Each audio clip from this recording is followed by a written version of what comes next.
Kisah pemuda kaya yang menikahi gadis desa. Episode 113-114.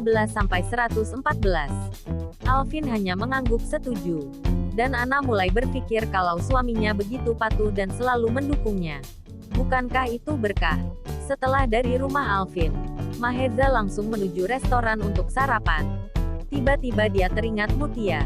Kemudian dia meminta pelayan untuk menyiapkan 20 kotak nasi. Setelah itu Maheza pergi ke panti asuhan. Dan itu sudah ketiga kalinya. Meskipun hanya melihat Mutia dari jauh tapi Maheza cukup bahagia. Masuk gaya.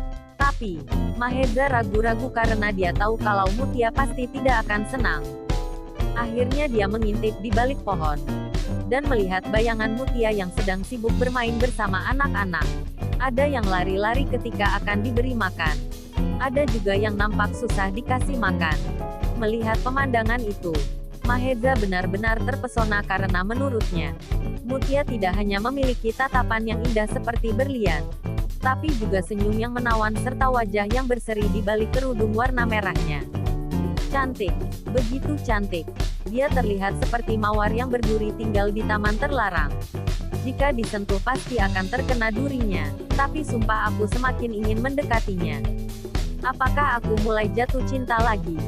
Ketika Eza sibuk dengan pikirannya, dan fokus memperhatikan Mutia di balik pohon.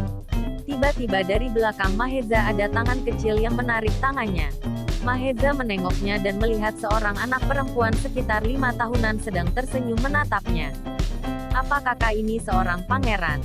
Tanya gadis kecil itu dengan suara mungilnya. Eza tersenyum dan berjongkok menyesuaikan tingginya dengan gadis kecil itu. Jika kakak pangeran maka kamu pasti tuan putrinya. Jadi bolehkah pangeran ini mengetahui nama tuan putri yang cantik ini? Gadis kecil itu tampak malu dengan imutnya dia berkata, namaku Aisyah. Kalau kakak pangeran, Maheza, itu nama kakak. Kamu dari mana gadis kecil? Tanya Maheza. Aku lagi bersembunyi di sini. Karena kakak Mutia ingin memberiku obat. Tapi aku tidak suka obatnya karena pahit sekali. Kata Aisyah dengan cemberut. Bagaimana kalau kakak yang bantu minum obatnya? Kata Maheza. Seseorang tertentu mulai memiliki ide. Dia ingin memanfaatkan Aisyah untuk bisa masuk ke dalam panti dengan alasan ingin membantu Aisyah minum obat. Gadis kecil itu menunduk sambil tersenyum. Dia malu. Setelah itu dia mengangguk terang saja. Maheza langsung senang. Dengan cepat dia membawa Aisyah dalam gendongannya. Mutia terkejut melihat orang yang dicarinya ada dalam gendongannya Maheza. Maheza, kenapa dia ada di sini? Hai, sapa Maheza ketika melihat Mutia berdiri di depannya. Mutia mengabaikan sapaan Maheza dan mencoba mengambil Aisyah dari gendongan Maheza. Sayang, ayo ke kakak. Kita minum obat dulu ya biar cepat sembuh. Aisyah menggelengkan kepalanya dan bersandar di bahu Maheza sambil berkata, aku akan minum obat kalau kakak pangeran yang memberikannya. Kakak pangeran?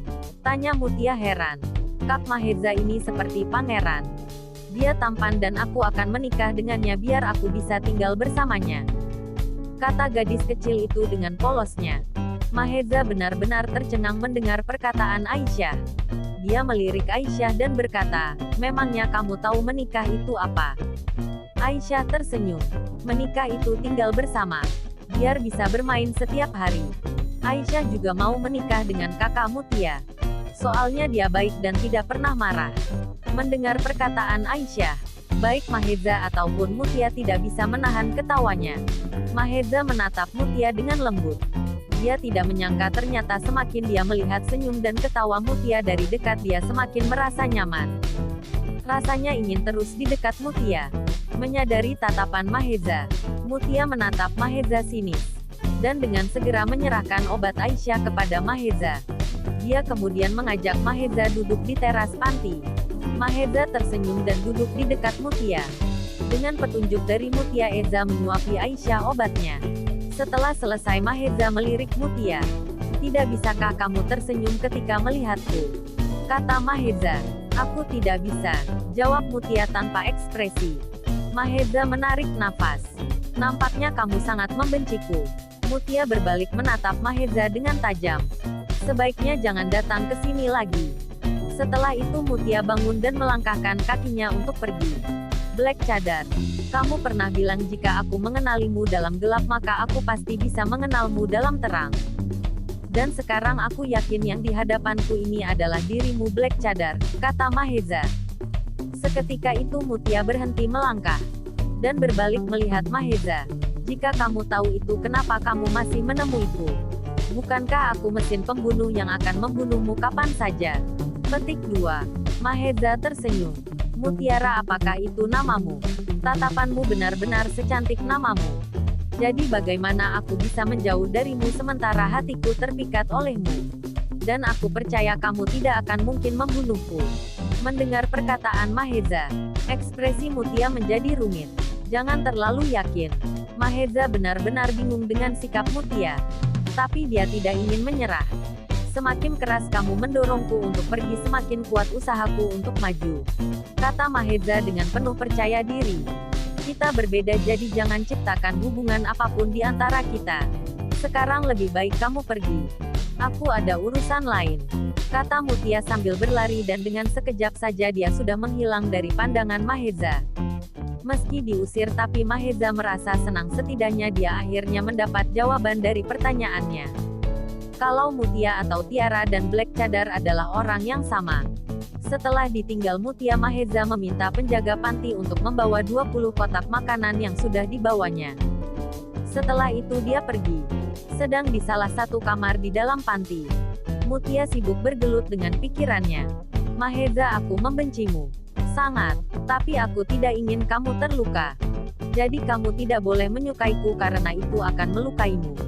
Selain kita beda agama, kita juga tidak akan pernah bisa menjadi teman. Aku sudah menerima tugas dari Master untuk membunuh salah satu keturunan Mahendra, kalau tidak ibuku akan dibunuh. Mungkin aku tidak akan bisa menjalani hidup yang baik karena tanganku sudah berlumuran darah. Mutiara adalah kaki tangan Master pemimpin Black Star, yang tak lain adalah musuh besar Bloods. Mutia juga tidak tahu siapa sebenarnya Master itu karena dia tidak pernah melihat wajahnya. Dia bersembunyi di balik topeng. Dan dia juga tidak tahu kenapa Master itu sangat membenci keluarga Mahendra. Mutia memiliki sedikit harapan kalau suatu hari nanti dia dan ibunya bisa bebas dan kembali menjalani hidup dengan normal seperti dulu. Meskipun Mahesa pernah menghancurkan hidupnya. Ketika dia sibuk dengan pikirannya, tiba-tiba Mutia mendapat panggilan dan itu dari Master. Halo gadisku, ada apa? Kenapa kamu masih sibuk di panti yang busuk itu? Bagaimana dengan tugasmu? Aku masih mencari celah untuk bisa membunuhnya tanpa meninggalkan jejak.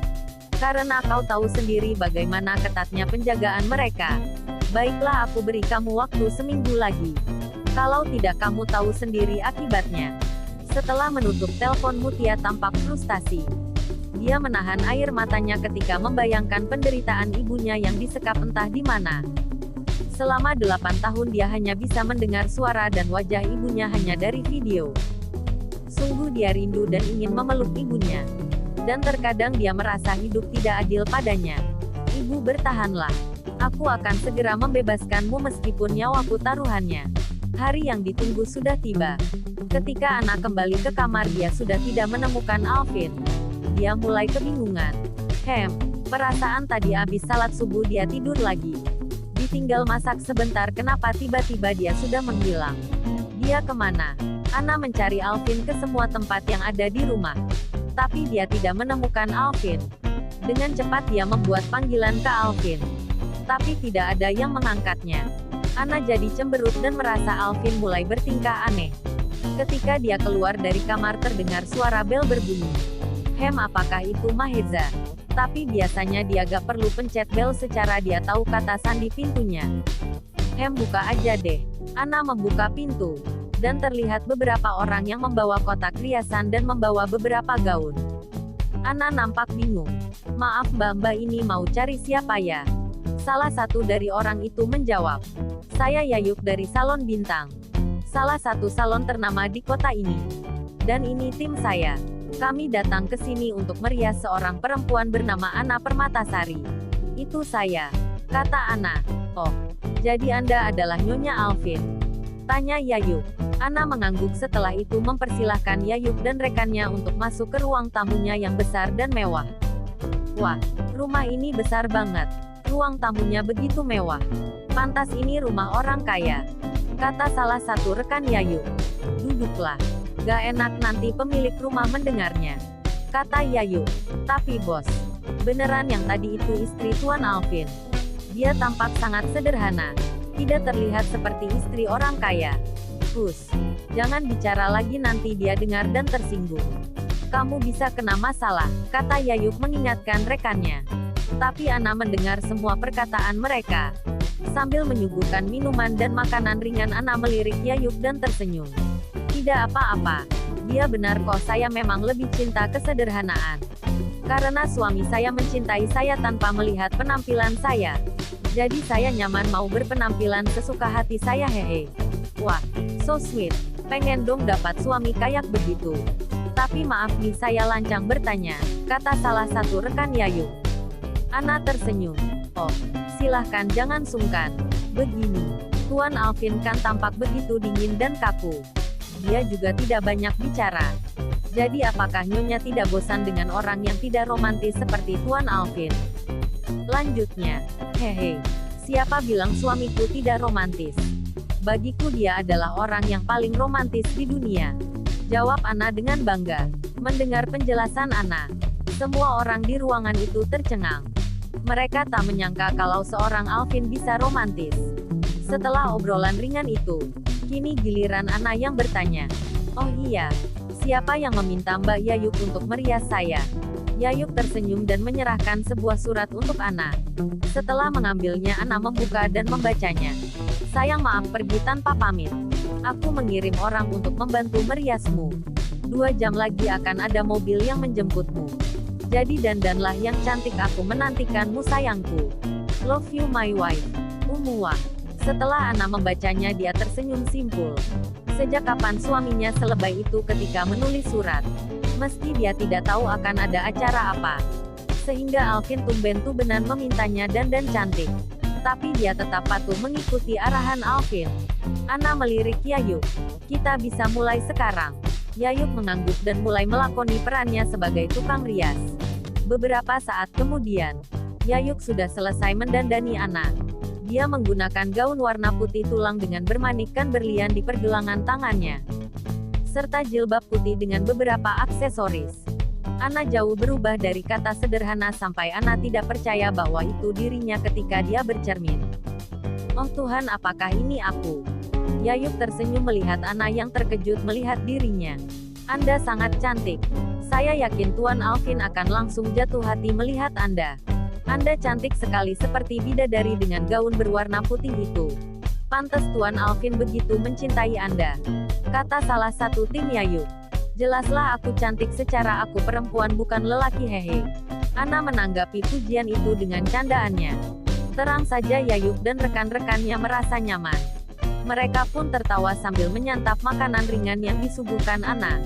Tiba-tiba Ana berpikir apakah Alvin akan mengenalnya jika dia melihatnya seperti ini. Secara ini pertama kalinya dia dandan. Beberapa saat kemudian suara klakson mobil terdengar dari luar. Dengan cepat Ana mengambil tas berwarna putih tulang yang pernah diberikan Alvin padanya. Dia tidak tahu kenapa tema hari ini harus putih, entah acara apa yang akan dihadirinya bersama Alvin. Ana keluar dari rumah dan langsung disambut oleh seorang supir. Nyonya Alvin, silahkan masuk ke dalam mobil. Karena Tuan sudah menunggu. Ana mengangguk dan masuk ke dalam mobil. Itu sudah jam 9 pagi. Tiba-tiba pas supir berhenti tidak jauh dari sebuah hotel bintang 5. Yang pernah dinobatkan menjadi hotel termewah dan terbaik yang ada di negaranya dan itu berada di bawah MH Group. Pak, kenapa kita berhenti di sini? Tanya Ana heran. Pas supir berbalik. Di depan ada mobil Tuan. Mendengar perkataan supir itu, Ana melihat ke depan. Dia melihat mobil Alvin terbuka. Dan sepasang kaki panjang keluar dari pintu penumpang. Dia berdiri dengan gagahnya. Alvin merapikan jasnya dan dengan senyum yang menawan dia berjalan menuju mobil yang digunakan Ana. Melihat suaminya dari dalam mobil yang sudah rapi dan tampak gagah, Ana tidak bisa menyembunyikan suara jantungnya yang berdebar-debar. Dia tersenyum seperti remaja yang baru jatuh cinta dan bertemu pacarnya. Alvin membuka pintu dan menjulurkan tangannya ke arah Anna dengan tersenyum. "Silahkan keluar ratuku." Anna meraih tangan besar Alvin. Setelah keluar, Anna berdiri tegak menatap mata Alvin. "Cantik, sangat cantik," kata Alvin sambil mencium punggung tangan Anna. "Kamu juga tampan," kata Anna malu-malu. Dia tidak mengerti kenapa dia masih malu padahal dia sudah menikah lama dengan Alvin. Alvin tersenyum dan membawa Anna masuk ke dalam mobilnya. "Jalan, Pak," kata Alvin pada sopirnya. Anna melirik Alvin. "Ubi, kita mau kemana?" "Nanti juga kamu tahu," jawab Alvin. Tidak lama kemudian mobil Alvin berhenti di hotel mewah milik MH Group. Dari dalam mobil, Anna melihat banyak sekali orang yang menggunakan pakaian mewah masuk ke dalam hotel dan melewati karpet merah. Dan begitu banyak wartawan yang ada di samping kiri kanan pintu hotel. Anna tampak tegang karena ini pertamanya dia muncul di depan para wartawan. Alvin menyadari ketegangan Anna. Alvin memegang tangan Anna sambil berkata, "Sayang, tenang aja, aku ada di sampingmu." Bersambung.